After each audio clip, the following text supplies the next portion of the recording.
tichiverenga vaEfeso inobuditsa pachena kuti sangano raMwari ndiye mudzimai waJesu. Kureva kuti Jesu ane hanya nemudzimai wake. Vakasiyana nevarume vanhasi vamwe vasina hanya nemadzimai avo.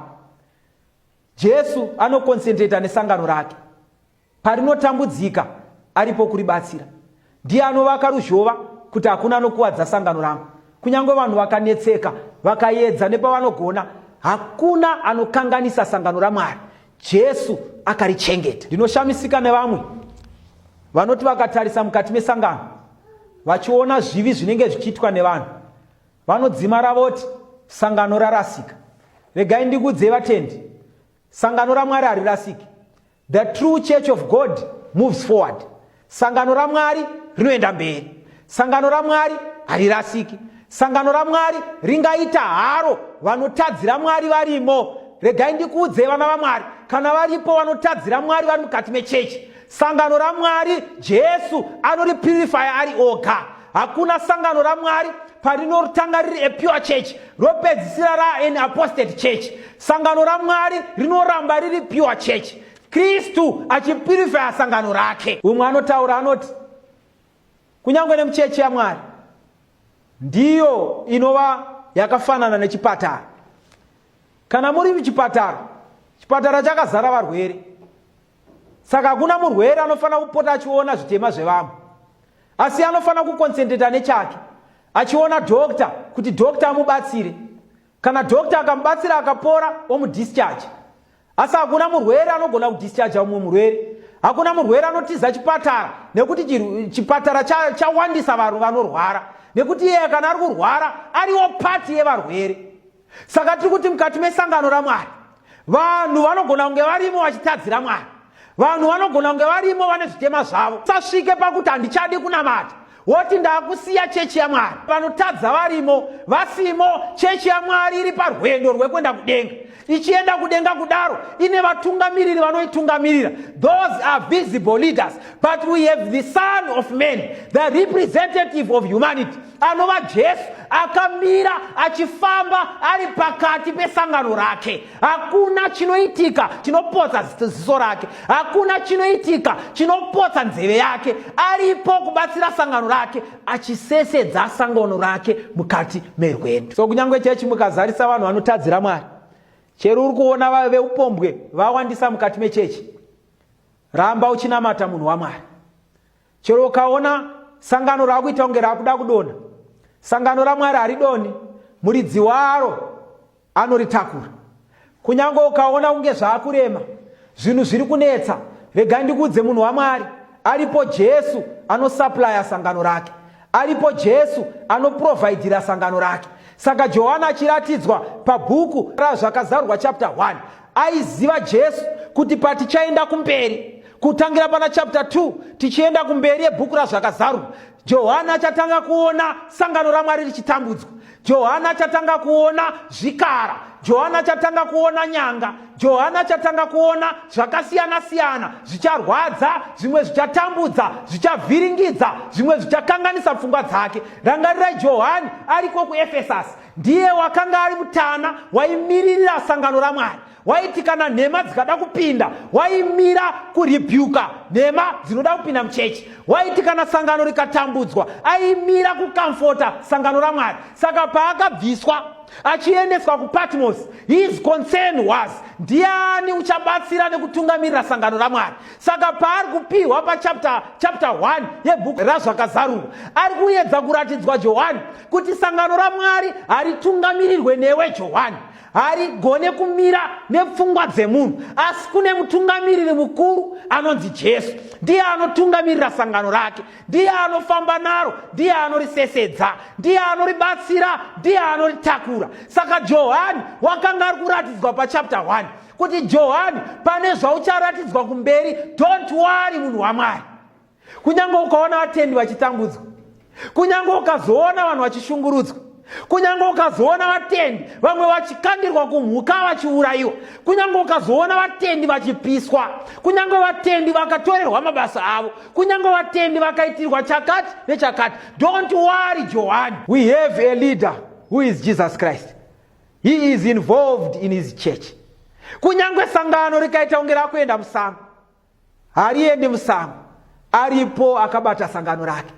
Dzidzai paDark Ages sangano raMwari nekupfuta kweshoko raMwari. Mwenje wakaita kunge wakudzima, asi Mwari ngaakudzwe.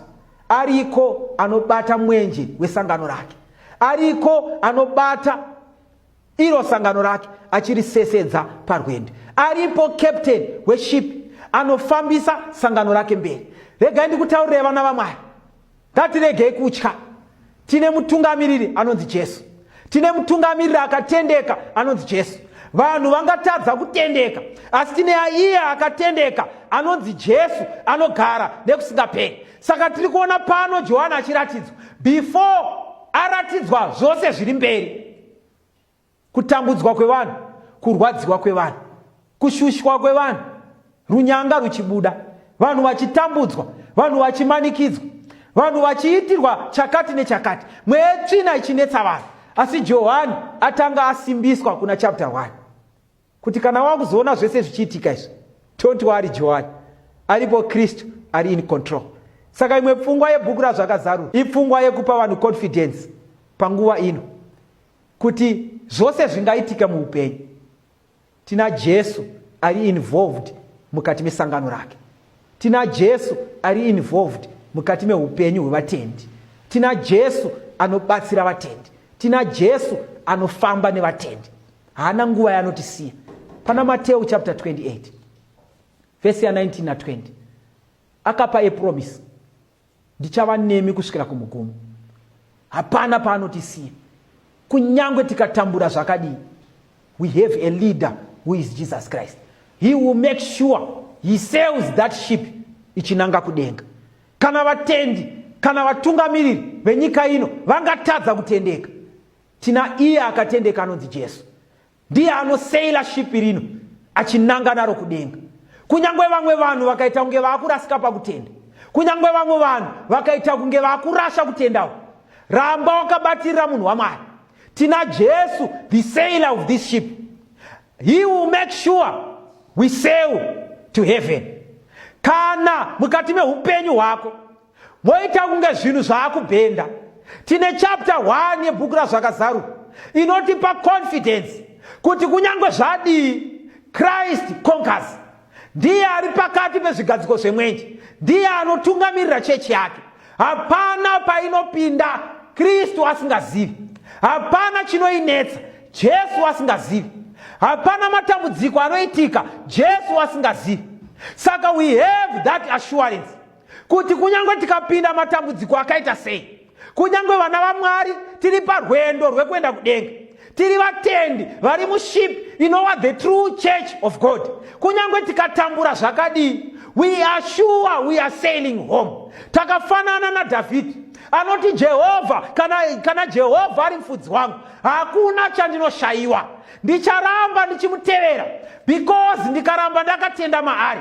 Kunyangwe ndikashayiwa panyika ino, kunyangwe ndikatambudzika panyika ino, kunyangwe ndikashayiwa pekugara, kunyangwe ndikashayiwa chakati nechakati nepfuma yenyika ino, but I am sure as long as Christ is my leader, as long as Christ is my shepherd, I shall not want. Tichasvika kune mafuro manyoro, tichasvika kudenga raakatigadzirira. So mukati mezuva ranhasi, hama dzangu, we must have that confidence. We must stand and be confident kuti we have a leader who is Jesus Christ.